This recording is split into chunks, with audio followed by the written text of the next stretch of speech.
Hello বন্ধুরা, good morning. কেমন আছো সবাই? আশা করছি সকলে ভালো আছো, সুস্থ আছো। আমি কিন্তু আজকে কোনো ডেলি ব্লগের ভিডিও নিয়ে আসিনি। আজকের ভিডিওটা হচ্ছে একটু অন্যরকম। আজকের ভিডিওটা যদি তোমাদের ভালো লাগে তাহলে একটা লাইক করে কমেন্ট করে যাও। আর যদি আর একটু বেশি ভালো লেগে থাকে তাহলে চ্যানেলটা সাবস্ক্রাইব করে আমাকে বন্ধু করে কিন্তু আমার পাশে থেকো। এই কয়েকদিন ধরে বড় ভিডিও আমি দিতেই পারছি না, মানে মনটাও ভালো নেই। আর কি বলবো, ভিডিও করতে ইচ্ছে করছে না, কারণ কি বলো তো, ভিউস আসছে না, তার জন্য মনটা ভালো লাগছিল না। তাই ভাবলাম আজকে একটু অন্য রকমের ভিডিও দিই। আজকে আমি করছি রুই মাছের ঝোল, তো সেটাই তোমাদের সাথে শেয়ার করছি। প্রথমে তো কড়াইটা চাপিয়ে দিলাম। কড়াইটা ভালোভাবে গরম হয়ে যাওয়ার পর তেল দিয়ে দিলাম। তেলটা গরম হয়ে যাওয়ার পর মাছগুলো দিয়ে দিলাম।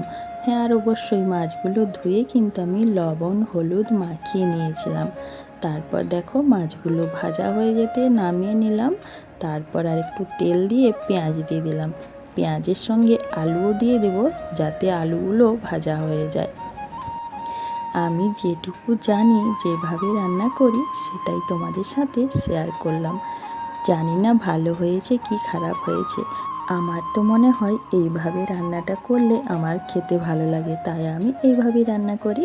তো দেখো আলুগুলো দিয়ে তারপর লবণ দিয়ে দিলাম, আর হলুদও কিন্তু দিয়ে দেব।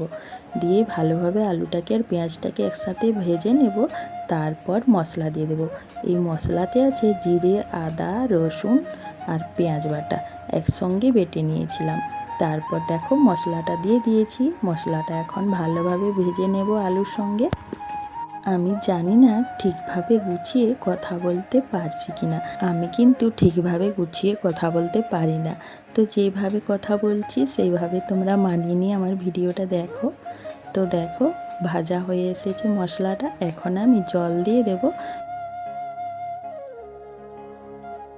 এই একটা কাণ্ড বন্ধুরা, আমি রান্না করলে এইভাবে কিন্তু পড়ে যায় একটু একটু তরকারি, মানে ওই যে খুব তাড়াতাড়ি করে ফেলি, তাই তো এইভাবে পড়ে যায়। তো দেখো আমার কিন্তু রান্নাটা হয়ে এসেছে। তরকারিটা ফুটে এলেই মাছগুলো ছেড়ে নামিয়ে নেব। এই যে দেখো বন্ধুরা, মাছগুলো এতক্ষণ আমি দিয়ে দিচ্ছি। তারপরে একটু ফুটে এলেই কিন্তু আমি নামিয়ে নেব।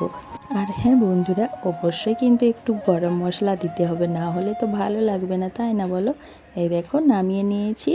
আর এক চুটকি মেরে আমি কিন্তু এখন কী রান্না করলাম বলো তো? মাংস রান্না করলাম। এক চুটকি মেরেই মাংসটা হয়ে গেল। তোমরা হয়তো ভাবছো যে মাছ হচ্ছে আবার মাংস হচ্ছে। আজ মাছও নিয়ে এসেছে আর মাংস নিয়ে এসেছে, তার জন্য মাছ মাংস দুই রকমই করতে হলো।